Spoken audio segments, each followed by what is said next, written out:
snow hadn't stopped since Tuesday, and I was standing in my kitchen in Bozeman, still in my bathrobe, watching the flakes pile up against the window, when my phone rang at 6:43 in the morning. I didn't recognize the number. Arizona area code. I almost let it go to voicemail. I don't know what made me pick it up. Maybe 32 years of nursing instinct, maybe something else entirely, the kind of thing you can't explain to anyone who hasn't felt it. I pressed the phone to my ear and heard a young man's voice, hesitant, like he wasn't sure he had the right number. He introduced himself as a neighbor. He said he lived 2 doors down from my son's house in Scottsdale. He said he hadn't seen my son leave for work in 4 days and the mail was piling up, and he knocked twice with no answer. He said he wasn't trying to alarm me. He said he just thought someone should know. I was already walking toward the bedroom before he finished the sentence. My son. I'll call him my son because that's all he ever was to me, from the minute they placed him in my arms. Had moved to Scottsdale 3 years earlier for a job in commercial real estate development. Good money, warm weather, and his wife, a woman named Serena, who had grown up in Phoenix and never once hidden the fact that she found Montana cold, inconvenient, and generally beneath her. She was polite to me in the careful way people are polite when they've decided they don't need to try. She laughed at his jokes when other people were watching. She called me twice a year, once on my birthday and once on Christmas. Conversations that lasted exactly long enough to check a box. My son loved her. That was the thing I could never quite get past. He loved her the way only gentle men love difficult women. Completely, a little helplessly, with a kind of faith that was almost painful to watch. I called his cell phone standing next to my bed. It rang 4 times and went to voicemail. I called again. Voicemail. I called the house line, a number I wasn't even sure still worked. It rang 8 times. No answer. I sat down on the edge of the mattress and looked at the suitcase in the corner of my closet that I'd used exactly twice since I retired from the hospital 3 years ago. Then I got up and started packing. I was on the first flight out of Bozeman to Phoenix that I could get, which meant driving 40 minutes in the snow at 5 in the morning to catch a 6:15 departure with a connection in Salt Lake City. I didn't sleep on the plane. I sat with my hands folded in my lap and watched the ground below turn from white to brown to the flat tan expanse of the desert. And I thought about the last time I'd spoken to my son. It had been 11 days earlier. He'd called on a Sunday evening, which was unusual. We usually talk Saturdays. His voice was off. Not sick exactly, just thin. Tired in a way that seemed deeper than a long week. He said everything was fine when I asked. He said work was busy. He said Serena was visiting her college roommate in San Diego. I remember thinking it was a long visit. I remember not saying that out loud. When the plane touched down in Phoenix, I rented a car and drove straight to Scottsdale. I had the address memorized. I'd been to the house once for Christmas 2 years ago, an invitation that had felt slightly grudging and was never repeated. The neighborhood was quiet. Mid-morning on a Thursday, most people at work. The house was a nice one, sandstone-colored stucco, terracotta roof tiles, a perfect Cerescaped front yard that Serene Company to design. There were 3 days of newspapers on the front step. The neighbor, a retired school teacher named August, who would later become one of the most important people in this story, was waiting by his mailbox when I pulled up. He was in his early 70s, broad-shouldered, with the kind of steady eyes that told me he'd done the right thing without needing to be thanked for it. He shook my hand and said he was glad I'd come. He said he'd heard something 2 nights ago. A sound from inside, brief, like something falling. He'd told himself it was nothing. He'd been telling himself that for 2 days, and he'd finally decided he couldn't live with it anymore. I tried the front door. Locked. I went around to the back. The sliding door was unlocked. I found my son in the master bedroom. He was on the floor beside the bed, conscious but barely, dehydrated, his skin the color of old paper. There was a half-empty glass of water on the nightstand above him that he clearly hadn't been able to reach. His phone was across the room, plugged into the charger near the dresser. I was a nurse for 32 years. I've seen things that would keep most people awake for a week. But I sat down on that floor next to my son. And I held his face in my hands, and I felt something crack open inside me that I am not sure ever fully closed again. I called 911. While we waited for the ambulance, I asked him where Serena was. He told me she'd extended her trip to San Diego. He said she knew he wasn't feeling well. He said she'd told him to drink fluids and rest, and she'd be back when she could. He'd been on that floor, alone, for more than 36 hours. His phone had died at some point, and he hadn't had the strength to get up and reach the charger. I held his hand, and I did not say the things I was thinking. I just held his hand until the paramedics came through the front door. The emergency room doctors determined he was severely dehydrated and had a dangerously high fever from a kidney infection that had gone untreated for at least a week. One of the attending physicians told me quietly, not using the word lucky, that if he'd been alone on that floor for another 24 hours, we would have been looking at a very different outcome. I think about that sentence a lot. He was admitted to the ICU for monitoring. I sat beside his bed that first afternoon and watched the IV fluids drip, and I called Serena's cell phone. It went to voicemail. I called again an hour later. Voicemail. I called a third time at 7 in the evening and left a message that was, in retrospect, far calmer than I felt. I said her husband was in the ICU at Scottsdale Osborne Medical Center. I said the situation was serious. I said she needed to come home. I sat in that hospital chair all night. She did not come. I found out later, not from her, but from a text thread on my son's phone that he showed me himself. Days later, when he was lucid enough to understand what had happened, that she had received my voicemails. All 3 of them. She had responded to the last one with a single text to my son's phone that said, "Thinking of you. Let me know if you need anything." She was at a rooftop bar in the Gaslamp Quarter at the time. There were photos on her social media. I did not go looking for them. My daughter, who lives in Denver and had flown in by the second day, found them and showed me without saying a word. Serena looked happy. She was holding a glass of something pink, laughing, her head tilted back. The caption said, "Living my best life." Ugh. The timestamp was 4 hours after I'd left my third voicemail. My son had been in the ICU for 18 hours. I stayed in Scottsdale. I was not going anywhere. I slept at the house, which felt strange in the way that all empty houses feel strange when someone is missing from them. I went through the refrigerator and threw out everything that had gone bad. I found a stack of unopened mail on the kitchen counter. Bills, mostly, a few medical appointment reminders that turned out to be for the very infection that had put him in the hospital, appointments he had apparently missed or canceled. On the 4th day, Serena came home. I was in the kitchen making coffee when I heard her key in the front door. She walked in with a rolling carry-on and oversized sunglasses pushed up on her head, and she stopped when she saw me standing there, and something moved across her face that I have thought about many times since. It wasn't guilt, exactly. It was more like annoyance. Like finding an unexpected problem in an otherwise manageable situation. She said, "I didn't know you were here." I said, "Your husband is in the ICU." She put her bag down. She said she knew that, and she'd had a prior commitment she couldn't get out of, and she'd been in contact with the hospital. I asked her when she'd last spoken to the hospital directly. She looked at the counter instead of at me. I had been a nurse for 32 years. I had delivered bad news in empty hallways and held the hands of strangers and sat with families at 3 in the morning when there was nothing left to do but sit. I know what it looks like when someone has decided that a situation is less important than their own comfort. I had seen it many times. I just had never seen it aimed at my son. I picked up my coffee cup and I said, very quietly, that I was going to the hospital and she was welcome to come. She came. She sat beside his bed for about 40 minutes, scrolling her phone with one hand while holding his with the other. Then she said she was tired from traveling and needed to go home and rest. He watched her leave. He didn't say anything for a long time.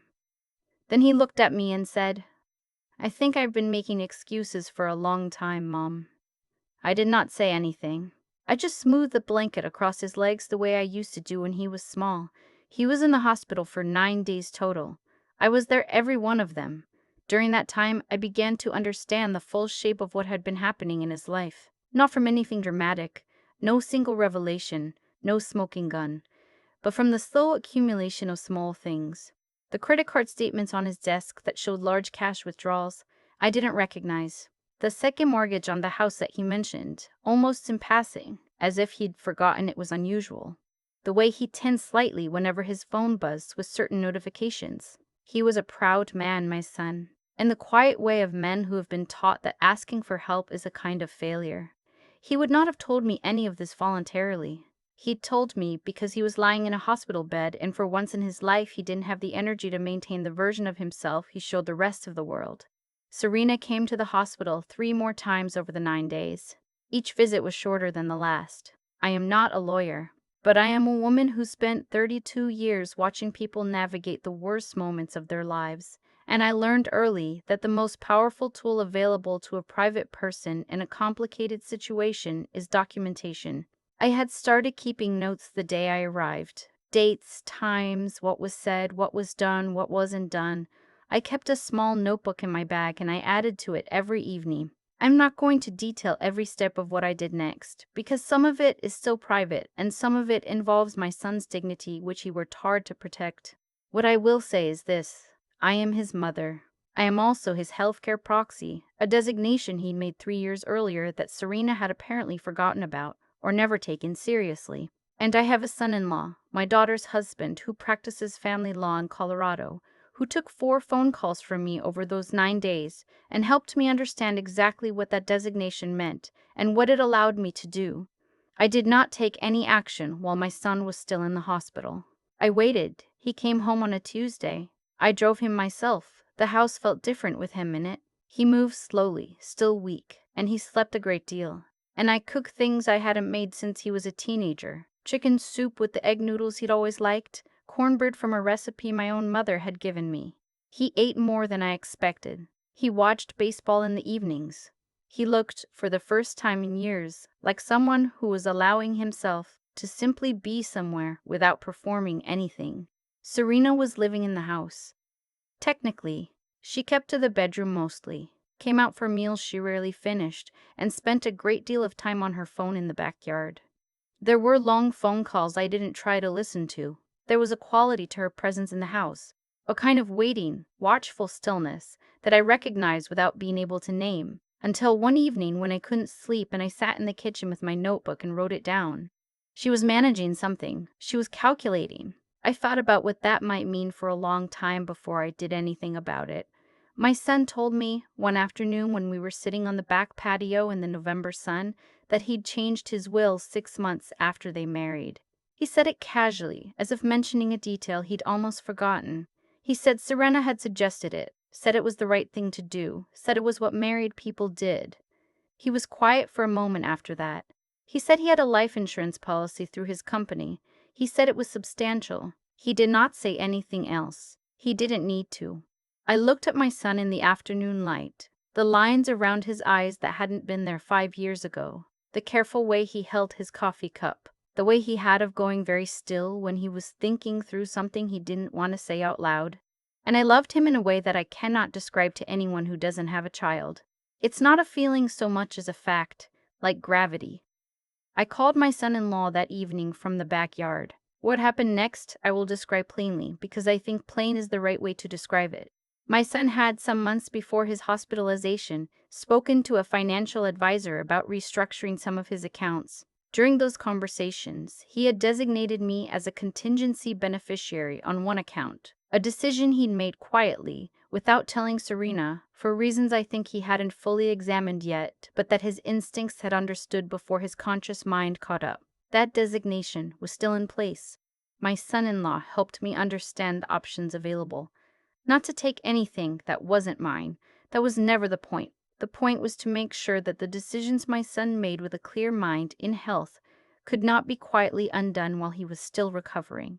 I spoke with my son directly. He was clear-headed by then, fully himself, and we sat at the kitchen table for 2 hours one Sunday morning and talked about things we had never talked about the life he'd built, about the things he'd told himself over the years, about the kind of loneliness that can live inside a marriage, like a quiet draft you stop noticing because you've been cold for so long. He made some decisions.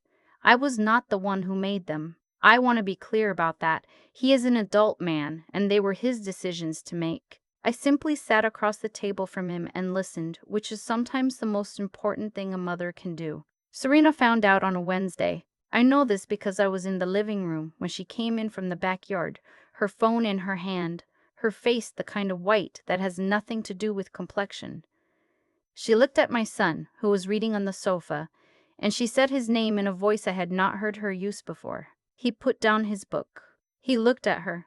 He said her name back in a tone that was almost gentle, and that gentleness, I think, was what made her understand that something had shifted in a way that couldn't be shifted back. I excused myself and went to my room. I could hear the conversation. The walls in that house were not thick. I'm not going to recount it word for word, both because it is private and because it didn't stay civil for very long. I will say that I heard things that answered questions I'd had for years. I heard Serena's voice rise in a way that had probably worked on my son many times before and did not work that evening. I heard my son's voice stay level throughout, patient in a way that told me he had been thinking about this for longer than I'd known. It lasted about 40 minutes. Then I heard the bedroom door close. My son knocked on my door an hour later. He looked exhausted. He also looked, somehow, lighter. He said, "I think I'm going to be okay, Mom." I told him I'd known that for a while. Serena left the house the following week. She did not leave quietly. There were lawyers and phone calls, and a morning when I came downstairs to find her going through the filing cabinet in the study. I stood in the doorway and looked at her, and she looked at me, and I said, without raising my voice, that she might want to speak with her attorney before removing any documents from the home. She put the folder back. What followed took several months and is not fully resolved in every legal detail even now. I'm not going to use this space to catalog every motion and counter-motion because that's not the story. The story is my son. He recovered fully from the kidney infection. He was back at work by January, slower and more deliberate than before, which I think is actually an improvement. He called me every Saturday and then started calling Sundays too, and then some weekdays when he just wanted to talk. He started going to church again, a small congregation near his office that he'd stopped attending years into his marriage. He mentioned a woman there once, carefully, not making anything of it, and I did not make anything of it either. But I filed it away in the same quiet place I keep the things I'm hopeful about. He drove up to Bozeman in June. It was the first time he'd visited in 4 years. We sat on the porch in the evenings and watched the mountains go purple, and he ate everything I put in front of him and slept 10 hours a night in his old room. On the last morning, before I drove him to the airport, he helped me go through the garage. We found boxes of things from when he was young. Report cards, a Little League trophy, a watercolor he'd painted in 2nd grade of what was supposed to be a horse but looked more like a very optimistic dog. He laughed for the first time in a long time in a way that went all the way to his eyes. I have that watercolor on my refrigerator now.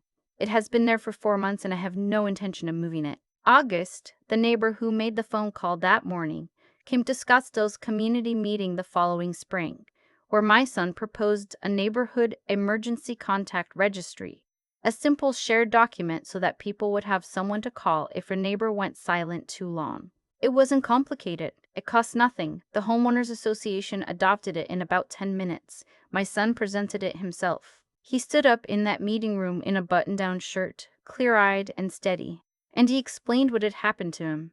Not all of it, not the private parts, but enough. He said he had spent a long time believing that needing someone was a weakness. He said he now believed the opposite. There were maybe 40 people in that room. It was quiet when he finished. Then a woman in the back row, somebody's grandmother in a cardigan the color of summer squash, started to clap, and the rest of the room followed. I was sitting in the 3rd row. I did not clap because I was crying too hard. Some things you just have to let happen to you. I have been a nurse, a mother, a widow, a retiree, a woman who drove through a Montana snowstorm at 5 in the morning on a feeling she couldn't name. I have learned, over 68 years of living, that love is not a feeling you announce. It's a decision you make over and over again in the small moments when nobody's watching. When you pick up the phone, when you pack the bag, when you sit on a cold hospital floor and hold someone's face and refuse to let go. My son knows that now. I think he always did, somewhere deep. He just needed someone to stay long enough for him to remember. I keep thinking about that glass of water on the nightstand, half full, just out of reach. That image has stayed with me longer than almost anything else from those weeks in Scottsdale. Longer than the lawyers, longer than the arguments, longer than the sound of a suitcase rolling out the front door. A glass of water that nobody thought to refill. There's a version of this story where I don't pick up the phone that morning. where I let it go to voicemail and make my coffee and tell myself it's probably nothing. That my son is a grown man, that I raised him to handle things. That version exists. I was one moment away from it, and I think about that too. What I've come to believe, not from any book, not from anything I was taught, but from 68 years of watching people, is that the choices that define us are almost never the big dramatic ones. They're the small ones. The phone you pick up or don't, the notebook you start keeping, the question you ask your son at the kitchen table when you could just as easily let the silence sit. Serena made choices too. I don't say that with bitterness anymore. Mostly because bitterness is exhausting, and I'm old enough to have learned that it costs more than it pays.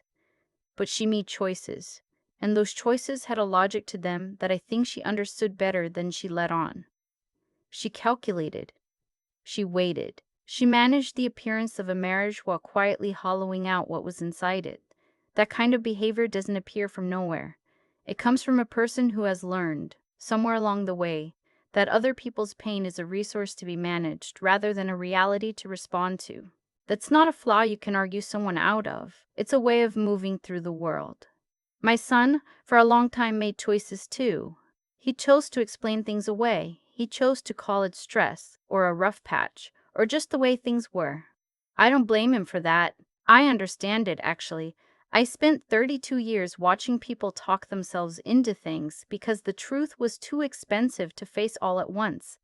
Intelligence without the willingness to see clearly is just a more elaborate form of confusion. And my son is an intelligent man. He just needed the confusion to stop being comfortable before he could let it go. What changed him, I think, wasn't Serena leaving. It was those 9 days in the hospital. It was lying flat on his back with nothing to manage and no performance to maintain, and having someone sit beside him who wasn't going anywhere. Sometimes the most clarifying thing that can happen to a person is that they get too tired to keep pretending. The walls come down not because you tore them down, but because you ran out of the energy to hold them up. He stood up in that homeowners meeting and told the truth about what had happened to him. That took something. More than people might realize. There's a kind of courage that has nothing to do with emergencies. It's quieter and it costs more, and it's the kind that actually changes things. He chose honesty when he could have chosen privacy. He chose to make something useful out of something painful. I drove through a Montana blizzard at 5 in the morning on a feeling I couldn't name. I'm glad I did, but what I'm most glad about is what came after. The kitchen table conversations, the cornbread, the watercolor horse that isn't quite a horse, still held to my refrigerator with a magnet shaped like a trout. He called me last Saturday. We talked for an hour and 15 minutes. I didn't time it. I just know, because I looked at the clock when we hung up and thought, that's a good use of an hour and 15 minutes. That's about the best use of time I can think of.